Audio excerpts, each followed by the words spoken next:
That night, I called a friend who worked in the county auditor's office. We weren't close, but I had helped him survey a tricky parcel once during a floodplain study. I told him I had a suspicion about HOA fund misuse and asked what it would take to get an audit started. He told me if I could show financial overlap between HOA dues and personal legal actions, especially with board objections on record, it would be more than enough to trigger a review. I scanned and sent him Lisa's email thread, including the message where Karen had instructed the board to ignore the county until we have control. I also sent receipts for the contractors who had removed my fencing, which had been listed as land beautification in the HOA's neighborhood bulletin. Less than 48 hours later, I got a call back. "Ben," the auditor said, "you're sitting on a gold mine. We're opening a preliminary review effective immediately." I thanked him and hung up. The dam had cracked. Karen hadn't just overstepped her legal bounds. She had used community money to bulldoze her way through a fantasy, and now the weight of her own arrogance was starting to collapse inward. The following weekend, I stood near the repaired fence line, watching as a new contractor, one I had hired and paid out of my own pocket, restored the conservation markers with stainless steel stake. As he worked, Karen showed up one final time. No more smile. No phone in hand. Just rage. She marched up to the property line and hissed, "You don't scare me. None of this scares me. I'm not going anywhere." I met her gaze with calm detachment. "Good," I said. "You'll get to watch the consequences arrive up close." She sputtered something about legal overreach and stormed off. But as she left, I saw something new in her posture. A limp. Not physical, but moral. The invincibility was fading. The neighbors weren't as loud anymore. The board wasn't echoing her claims. She was unraveling, piece by piece, and all I had done was hold up a mirror. That night, I submitted the final batch of evidence to the county magistrate: footage, emails, financial cross-references, and sworn statements. I also included a personal letter addressed to the court, not out of spite, but to explain the broader picture. This wasn't about offense. It was about integrity. About people like Karen who weaponize authority without consequence. About rural landowners who quietly endure until the silence becomes injustice. By now, the line between ranch and battlefield had blurred, but I stood firm. I wasn't just defending my property anymore. I was defending principle. And I had no intention of backing down. The county courtroom smelled like old varnish and dust, the kind of place where time moved slower and every creak of the wooden floor echoed like a warning. I sat on the left side of the room, 2 rows from the front, papers neatly stacked in a leather binder on my lap. Across from me sat Karen, dressed sharply in a blazer she clearly reserved for legal business, jaw tight, foot tapping under the bench like a metronome of nerves. Her new attorney, a wiry man in a beige suit who looked like he charged by the word, kept whispering into her ear, though she kept cutting him off to point out items on her own packet. I recognized that behavior immediately. She didn't hire someone to help her navigate the law. She hired someone to say what she wanted with a legal voice. The judge entered without ceremony. Judge Weller, an older man who had seen his fair share of land disputes and HOA drama, and by the look of his weary eyes, wasn't impressed by either of us before we even spoke. He adjusted his glasses and called both parties forward. Karen went first, practically bouncing to the podium like she was about to win a pageant. Her attorney spoke on her behalf, listing off claims of property intimidation, unauthorized land activity, and abuse of position due to my job title. He made it sound like I was running a rogue surveying cartel. Karen added her own flourish at the end, stating she had evidence I had willfully manipulated boundaries to claim community land. I stood quietly while they spoke, knowing full well the weight of facts would speak louder than panic ever could. When it was my turn, I walked up calmly, greeted the judge, and opened my binder with a single, smooth motion. "Your Honor," I began, "I'm not just the respondent in this case. I'm also the senior land surveyor for this district, as the court has verified. I've provided full records of my surveyor reassignment, the boundary adjustment approved by the county, and every correspondence related to this dispute.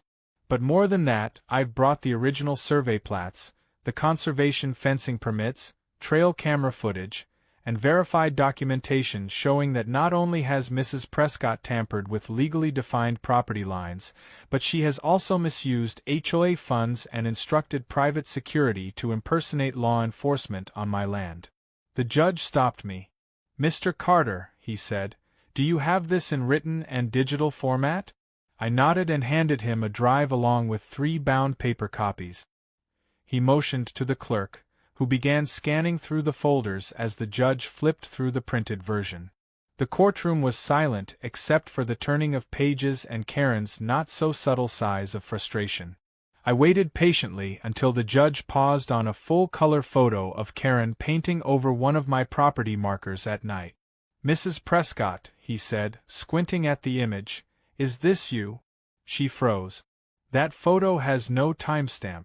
It could be doctored." Her attorney jumped in.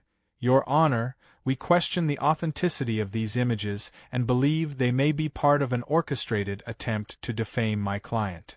I stepped forward again. "The images come from trail cameras that transmit directly to my phone. The metadata is embedded in each file and verified by the county's GIS department." I handed over the verification letter. The clerk reviewed it, then handed it to the judge, who read silently before nodding once. Karen visibly swallowed hard. Next came the financial record. I explained how Lisa, a board member, had submitted a full thread of emails showing Karen's misuse of HOA funds to hire contractors and pursue personal legal attack.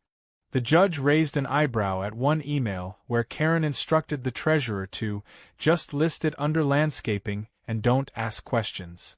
By now, murmurs had started in the room. Karen's attorney looked like he wanted to melt through the floor, but Karen sat there stiff, refusing to blink. Pride is a dangerous thing in a courtroom, especially when facts pile up like bricks around you. Then came the final blow. A representative from the county auditor's office had filed an official affidavit confirming the audit had begun and that preliminary findings pointed to intentional misreporting of funds by Karen in her role as HOA president. I didn't even have to say anything. The document spoke for itself. Judge Weller read through it slowly, removed his glasses, and looked directly at Karen. "Mrs. Prescott," he said, "this court does not take kindly to individuals using their positions to manipulate records, intimidate officials, or misappropriate funds for personal disputes. I am denying your request for any restraining order, and I'm referring this matter for further investigation by the district attorney's office." Karen went pale. Her attorney tried to speak, but the judge waved him off. "Furthermore," he continued, "I am issuing a temporary injunction barring the HOA from making any modifications or assertions of control over the disputed property until such time as all claims have been reviewed in full by county authorities. Any further tampering or interference by you or your representatives, Mrs. Prescott, will be met with civil and potentially criminal penalties." He banged his gavel once, stood up, and exited through the back. The room didn't explode. It didn't need to. The silence said everything. Karen remained seated, stunned. I gathered my things, nodded politely to the clerk, and walked out without looking back. As I stepped outside, the warm sunlight hit my face, and for the first time in weeks, the tension in my shoulders loosened. It wasn't over, not completely, but the tide had shifted. No more being on the defensive. From here on, the burden was hers. The next day brought a flurry of calls. News had spread quickly. A few local reporters reached out, and while I declined interviews, I confirmed that the property lines had been validated and the HOA president's actions were under review. More interestingly, several HOA residents sent anonymous messages thanking me for standing up to her. A few even asked if I'd consider attending their next board meeting as a community witness. I politely declined but encouraged them to elect leadership that respected both law and neighbor. I wasn't there to take sides. I was there to enforce boundaries, literally and otherwise. Meanwhile, my inbox received confirmation that the State Conservation Office had approved my request to reinstate the wildlife fencing grant. They also warned that anyone caught removing or altering the fencing again could face up to $5,000 in environmental penalties. I forwarded that notice to the HOA with a cover letter. Short, direct, final. The following weekend, I hosted a small get-together with a few ranching neighbors. Nothing fancy. Just cold drinks, grilled burgers, and laughter around a fire pit. One of them joked about putting up a neon sign that said, "Private property. HOA members will be confused." Another brought over a custom-made plaque that read, "Surveyed and settled." We nailed it to the front gate. Later that night, as the last guest left and the stars blanketed the sky, I walked the boundary line again. The markers were where they should be. The fencing stood strong. And there was no paint, no tampering, no movement from the subdivision side. Just quiet. Peaceful. The way it should have been all along. But I knew Karen wasn't gone. Not completely. People like her didn't fade away. They lingered, watching from windows, hoping for one final chance to strike. The difference now was, I wasn't worried. I had truth on my side, law at my back, and a community that had started to wake up. She had picked a fight with the wrong neighbor. And in doing so, she reminded everyone why land needs clear lines and people need clearer limits. 2 weeks after the court ruling, the air around Whispering Pines began to shift in ways that couldn't be seen on a map, but were felt in every whispered conversation and cautious glance.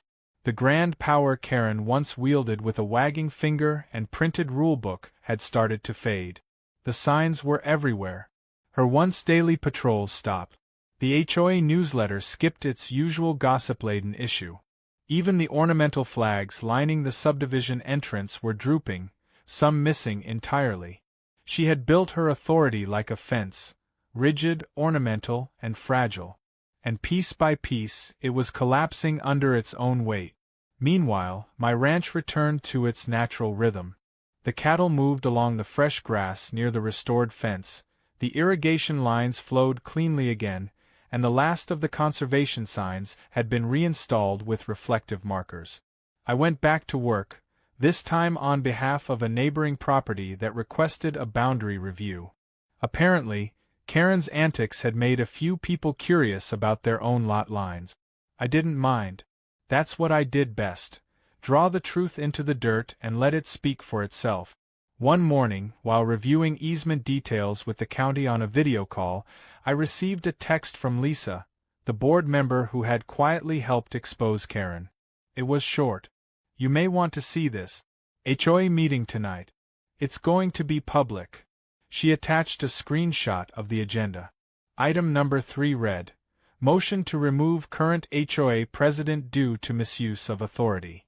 I stared at the screen for a moment, then leaned back in my chair. I hadn't expected it to move this quickly, but I wasn't surprised either. The storm she brewed had finally begun raining on her own house. Curiosity got the better of me. I showed up to the meeting, not to speak, not to testify, but to sit in the back like a man watching a courtroom drama unfold live. The community center was full. Dozens of residents I didn't recognize sat with folded arms and stiff expressions. Karen sat at the front, face taut, lips pressed in a permanent scowl. She looked smaller somehow. Not physically, but as if something internal had shrunk. Power does that when it slips away, it drags pride down with it. Lisa called the meeting to order. Her voice trembled at first but steadied as she moved through the formalities. Then she paused and looked directly at Karen. "Before we proceed, I'd like to open the floor to the membership for comment." One man stood, introduced himself as a 15-year resident, and calmly stated that Karen's decisions had embarrassed the entire neighborhood. Another followed, pointing out that HOA funds had been spent on unnecessary legal threats while actual community needs, like broken sprinklers and security lighting, went ignored. One woman, shaking slightly but resolute, said her property value had dropped after news spread about the land dispute and the pending audit. Karen sat still through it all, arms